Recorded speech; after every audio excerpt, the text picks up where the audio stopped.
নমস্কার বন্ধুরা, সর্বগুণ সম্পন্নার আরেকটি ভিডিওতে আপনাদের সবাইকে স্বাগত জানাই। শুরু হয়ে গেছে শ্রাবণ মাসের সোমবার। হিন্দু ধর্মে এই শ্রাবণ মাস এবং এই মাসের সোমবারগুলিকে দেবাদিদেব মহাদেবের আরাধনার জন্য সবচেয়ে পবিত্র ও গুরুত্বপূর্ণ মনে করা হয়। হিন্দু পুরাণ অনুসারে পুরো শ্রাবণ মাসটিই ভগবান শিবের উদ্দেশ্যে উৎসর্গীকৃত। তাই আপনি চাইলে এই শ্রাবণ মাসের প্রত্যেকটি সোমবার খুব নিষ্ঠা সহকারে ভগবান শিবের আরাধনা করতে পারেন। এই বছর শ্রাবণ মাসে 5টি সোমবার পড়েছে। প্রথম সোমবার হলো 20 জুলাই, দ্বিতীয় সোমবার 27 জুলাই, তৃতীয় সোমবার 3রা আগস্ট, চতুর্থ সোমবার 10ই আগস্ট এবং পঞ্চম সোমবার 17ই আগস্ট।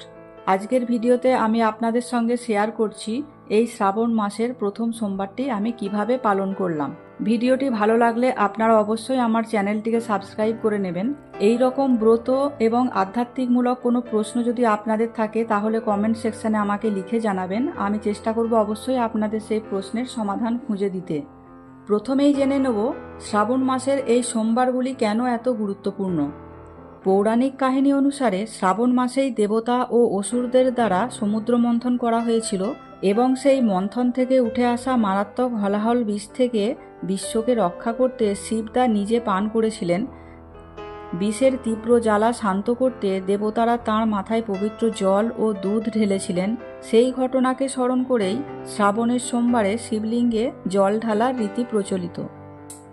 সপ্তাহের প্রতিটি দিনের মধ্যে সোমবার হল শিবের নিজস্ব বার, তাই শ্রাবণ ও সোমবারের এই মিলনক্ষণকে আধ্যাত্মিকভাবে অত্যন্ত ফলদায়ী মনে করা হয়।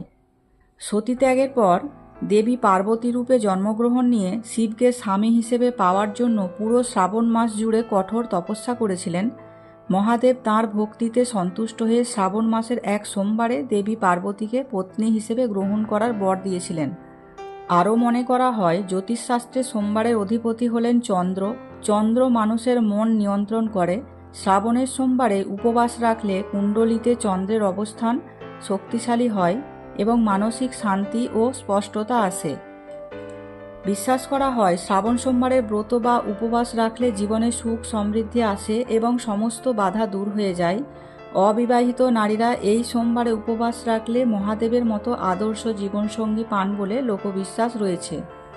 এই সোমবারে ভক্তি ভরে ব্রত পালন ও শিবলিঙ্গে জল বা রুদ্রাভিষেক করলে সমস্ত পাপ থেকে মুক্তি মেলে।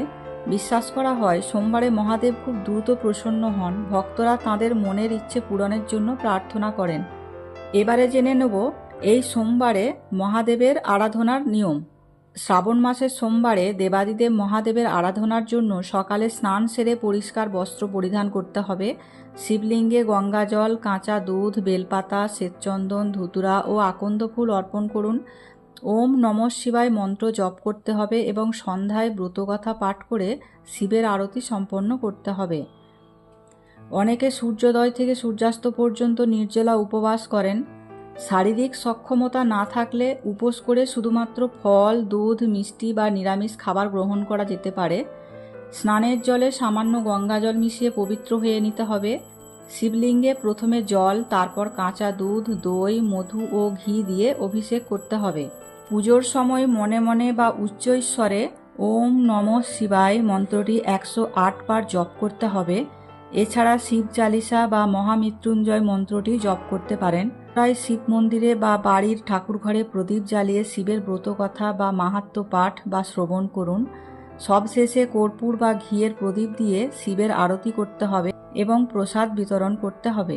এবার জেনে নেওয়া যাক শ্রাবণ মাসের কোন সোমবারে কি অর্পণ করবেন। প্রথম সোমবারে অর্পণ করুন আতপ চাল, দ্বিতীয় সোমবারে অর্পণ করুন তিল, তৃতীয় সোমবার অর্পণ করুন গোটা মুগ ডাল, চতুর্থ সোমবার অর্পণ করুন যব এবং পঞ্চম সোমবার অর্পণ করুন ছাতু।